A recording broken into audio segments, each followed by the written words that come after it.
Hello everyone. Welcome back to STS. 사이언스, 테크놀로지, 이코노미, 스트래티지 등을 고민하는 곳입니다.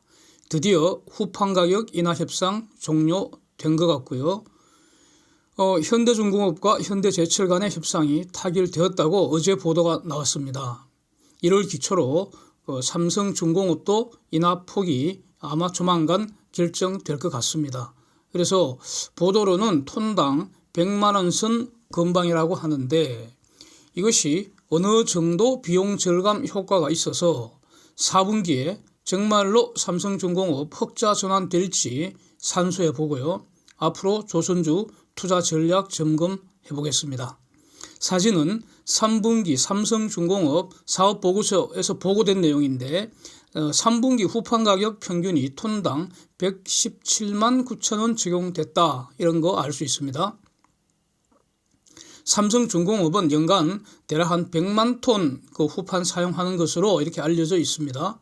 그래서 삼성중공업에게 가령 톤당 퉁쳐서 산수하기 쉽게 100만 9천 원을 적용을 한다면 톤당 17만 원 인하되기 때문에 연간 1,700억 원 비용 절감이 된다는 겁니다. 그래서 평균적으로 하반기에 850억 원 비용이 절감되는 겁니다. 사진은 3분기 삼성중공업이 매출 1.4조 원에 영업이익 마이너스 1,679억 원이었는데 이 중에 임금 협상과 FPSO 비용 증가분 합한 일시적 비용이 800억 원 발생했다. 그래서 이게 일시적인 비용이기 때문에 경상 손실이라고 할 수 있는 고정비 부담이 마이너스 879억 원이었다. 이렇게 이것도 3분기 보고서에서 보고한 내용입니다. 그래서 고정비 부담이라는 것은 즉 설비가 풀 가동되지 못하고 놀고 있었다. 이런 의미 아니겠습니까? 4분기에는 일시적 비용 부담 요인이 아직은 지금 드러난 게 없죠. 그래서 설사 적자가 지속된다 하더라도 고정비 손실 부분만 날 거 아닙니까? 그래서 원래 적자 폭이 크게 줄어들 거다. 이런 예상이 가능한 상황이었는데 지금 정권사들의 컨센서스라는 것은 3개 이상의 정권사들 예상치 평균 낸 겁니다. 그 평균이 4분기 매출 1조 7,928억, 영업이익 마이너스 582억 적자 이런 거였습니다. 이걸 자세히 한번 보겠습니다. 사진 보시면은 제가 그린 것인데 좌측은 22년도만 1분기, 2분기, 3분기, 4분기 매출과 영업이익 그린 것이고요. 그래서 3분기까지는 실제 데이터고 4분기는 정권사들 컨센서스라는 겁니다. 우측 사진은 20년 이후에 수주 금액도 같이 표시한 것입니다. 3분기 매출 1.4조 원보다 4분기 매출 전망이 1.8조 원이니까 현저히 증가했죠. 무려 매출이 4천억 이상 늘었습니다. 20년 1분기, 2분기, 3분기 수주 보시죠. 그야말로 그냥 수주 분기별 수주 금액이 3,600억, 2,500억 이 정도입니다. 그야말로 팔이 날리는 수준. 와, 그냥 하루에 눈물 젖은 빵 한 끼로 겨우 목숨 부지하던 그런 시절이었던 것 같습니다. 예, 불쌍하네요. 그런데 이걸 반영해서 금년 1분기, 2분기, 3분기도 매출액 보십시오. 분기당 1.4조 원대에 불과했습니다. 야, 차라리 20년 분기 매출이 1.8조 원 이렇게 나오니까 그때가 더 나았잖아요. 그거 할 수 없죠. 이거는 수주하고 나서 한 2년 정도 지나야지 매출이 실현되니까 그렇습니다. 수주 산업의 특징이 그런 거 아닙니까? 그래서 그런데 이제 가만히 보면은 20년 4분기에 지옥이 이제 천국으로 바뀌기 시작했다는 거 아닙니까? 예? 수주가 1분기, 2분기, 3분기 분기 평균보다도 4분기 수주가 10배가량 폭증을 해서요. 4분기 수주액이 20년 4분기 2조 3천억이 됐다는 겁니다. 21년 1분기는 수주가 더 늘었어요. 5조 5천억입니다. 예, 이런 수주 폭발적 증가세가 지금까지 이어지고 있다. 기본적으로 이어지고 있다. 내년 이후에도 이어질 가능성 저는 높다고 봅니다. 예, 그래서 이 4분기 이후 폭증한 수주가 이제부터 내년 이후 순차적으로 매출 실현된다 이겁니다. 이걸 반영해서 이제 4분기 매출 전망이 1조 8천억 정도로 이제 급증한 것으로 이렇게 이해가 되는 것이죠. 그래서 사실은 저보다 더 늘어날 수도 있는 겁니다. 네? 더 늘어날 수도 있는 겁니다. 그래서 내년 이후에는 분기 매출이 이제 계속 이제 증가할 거다 이렇게 이제 기대를 하는 것이고, 그래서 이제 매출이 늘어나면 어떻게 됩니까? 설비 가동이 증가한다는 말이기 때문에 이제부터는 규모의 경제 또는 오퍼레이팅 레버리지가 이제 플러스로 작동을 하기 시작한다는 거 아닙니까? 예? 고정비 이제 더 많이 회수된다는 것이고요. 고정비가 다 회수되고 나면은 그때부터 이제 흑자가 시작되는 거 아닙니까? 흑자 행진이죠. 예. 그래서 3분기까지는 고정비 회수가 덜 됐다는 뜻이고요. 4분기에 고정비가 다 회수되고 나면은 그때부터는 흑자 행진이 시작된다는 겁니다. 3분기 마이너스 879억 원 손실이 크게 줄어들 것이라는 거, 이건 너무나 당연한데 현재 그 컨센서스가 마이너스 582억 원이라는데 요거 이제 더 세밀하게 한번 보겠습니다. 후판 비용 평균 절감액이 하반기에 850억 원이다. 요걸 이제 한번 일단 요걸 더해 보면은 단순 산수로도 영업이익 268억 원 흑자 된다 이렇게 나옵니다. 여기서 더 나아가서 드릴십 매각이 지금 어떻게 이익에 반영될지 이것도 이제 주목을 해 봐야 됩니다. 그래서 4분기 흑자 전환을 기대하는 거, 이거는 지극히 합리적으로 보이고요. 후판 비용을 보면은 후판 사용량에 비례하지 않습니까? 후판 비용은. 그렇잖아요. 후판 사용량에 비례하는데 4분기의 매출 급증은 곧 후판 사용 급증을 의미하기 때문에 4분기 후판가 인하로 인한 비용 절감 효과가 평균보다 커야 되잖아요. 당연히 850억 원 이상 환입된다는 겁니다. 그래서 4분기에 적어도 300억 원 이상 흑자 전환 기대할 수 있겠다.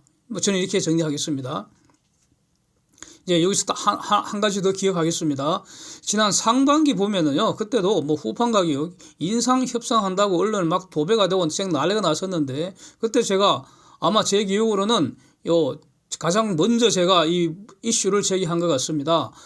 철광석 가격 인하를 가만히 그 그래프를 제가 제시를 하면서 후판가 인상해서는 안 되고 오히려 인하해야 한다. 그때부터 제가 지속적으로 주장을 해온 사실 꼭 기억해 주시기 바랍니다. 네. 이제 그 후판가 인하는 이제 시작일 뿐이고요. 내년 상반기, 하반기 분명히 더 내려야 할 것으로 보고요. 그 다음에 앞으로 한 적어도 2번, 많으면 3번 정도 더 인하될 것으로 저는 전망합니다. 그래서 왜냐하면 이게 논리적이기 때문입니다. 제가 뭐 억지 부리는 거 아닙니다. 네. 그래서 이와 관련된 영상도 앞으로 계속 올리겠습니다. 네. 이제 내년 이후에는 어떤가? 매출 급증하게 되겠죠. 이익 규모가 수주 폭발하는 그 속도보다 더 빨리 늘어날 겁니다. 왜냐하면 레버리지가 있기 때문입니다. 그래서 수주 증가 속도보다도 이익 증가 속도가 더 빠르다는 겁니다. 앞으로는. 그래서 매출 폭증은 선박 수출 폭증과 정확히 같은 말입니다. 따라서 조선업이 무역 수지 흑자 전환시키는데 1등 공신이 될 거라는 겁니다. 이런 사실이 이제 내년부터는 언론에 이제 도배가 되기 시작한다 이런 뜻입니다. 바야흐로 한국 조선업의 완벽한 부활이 되는 거 아니겠습니까? 조선업에서 달러가 쓰나미처럼 밀려 들어오게 된다 이런 거 아닙니까? 그래서 산업연구원 최근 조사 연구 자료 제가 골자만 올렸습니다. 사진 보시면 되는데, 그러니까 이전에는 한국은행이나 저런 경제기획원, 기획재정부에서 나온 자료들 많이 봤는데, 그다음에 KDI 자료도 이전까지 봤었죠. 오늘은 산업연구원 자료라는 그런 뜻입니다. 그래서 내년도 산업 전망, 수출 전망 이런 거 이제 날씨로 표시를 해놨는데, 정유업, 석유화학 업종은 마이너스 10%대 크게 감소한다. 반도체, 철강은 마이너스 5%대 감소한다. 섬유, 정보통신, 가전, 디스플레이, 먹구름이 잔뜩 몰려오고 있다. 자동차도 구름이 자욱하다. 와, 그동안 한국의 주력 업종 수출이 내년엔 그야말로 박살이 날 것 같다. 이런 전망입니다. 예, 산업연구원 자료이기 때문에 주목을 해야 하는 거죠.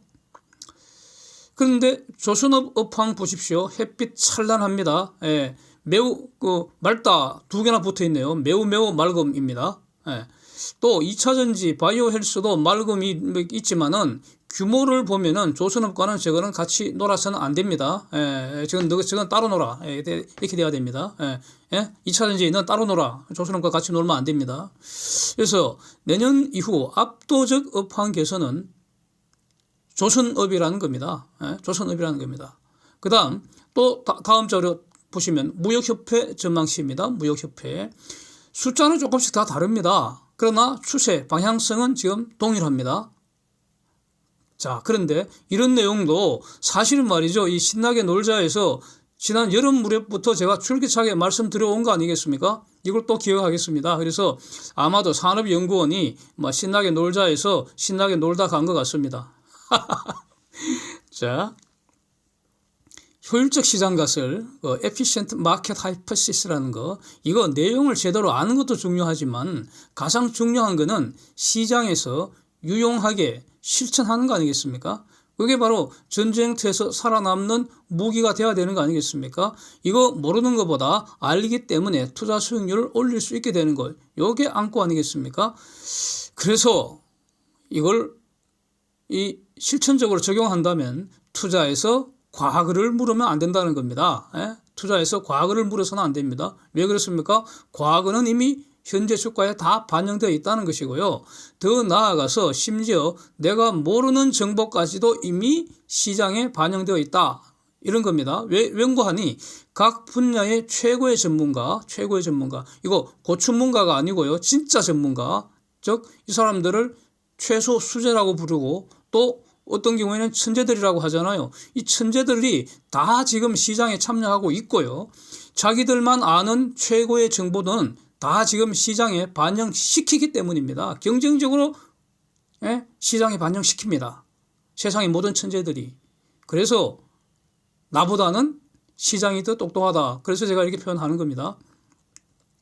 이런 상황에서 이 투자의 정석이라는 것은 앞으로 지금부터 즉 23년 이후에 성장하고 수익성 개선될 주식은 사고요. 그걸 롱플레이라고 하는 거죠. 그 반대인 주식은 파는 겁니다. 숏플레이입니다. 그래서 구체적으로 매출과 영업이익이 늘어날 것 같고 부채가 줄어드는 것은 롱플레이 해야 되고요. 그 반대는 그냥 숏플레이 하는 겁니다. 뭐 단순합니다. 비싸면 팔고 싸면 사고 그래서 보시는 자료는 산업연구원, 한국은행 등이 발표한 최신 다 자료들입니다. 그래서 지금부터 평균적으로 대부분의 주력 업종들이 매출은 감소한다, 이익은 줄어든다, 부채는 더 늘어난다 이런 뜻입니다. 지금 이미 한국의 경우에는 3분기부터 이런 현상이 이제 발생해서 4분기부터는 더 심해질 것 같다 이겁니다. 이건 뭐 이론이 없습니다. 여기 유형을 바르면 안 되는 거죠. 이건 팩트니까요. 그래서 저게 국민 경제 전체로 보면은 수출은 감소한다. 무역 수지 적자는 지속된다. 성장률도 이전보다 크게 둔화된다. 즉 불황이 오고 있다. 뭐 이런 거 아닙니까? 유독 조선업종만이 매출 크게 늘고 있다. 이익도 크게 증가할 것 같다. 그 결과로 부채 비율도 크게 줄어드는 것이죠. 이 부채 비율이라는 것은 영업 활동의 결과 아닙니까? 결과. 저게 원인은 될 수 없습니다. 그래서 다른 종목은 다 숏플레이하고 조선주 비중 늘리는 게 맞겠다. 그래서 삼성전자, 하이닉스, 현대차 등등등 팔아치우고 삼성중공업 사는 것이 현명하지 않는가. 이런 의견입니다. 그리고 조선 수주를 보면요. 작년에도 12월 27일에 삼성중공업 수주 있었고요. 28일에는 현대에서 수주가 있었죠. 그래서 올해도 12월 중에 수주가 한두 건 더 공시가 되고 이렇게 23년을 맞이했으면 좋겠다. 이렇게 기대해 보겠습니다. Thanks for watching. See you next.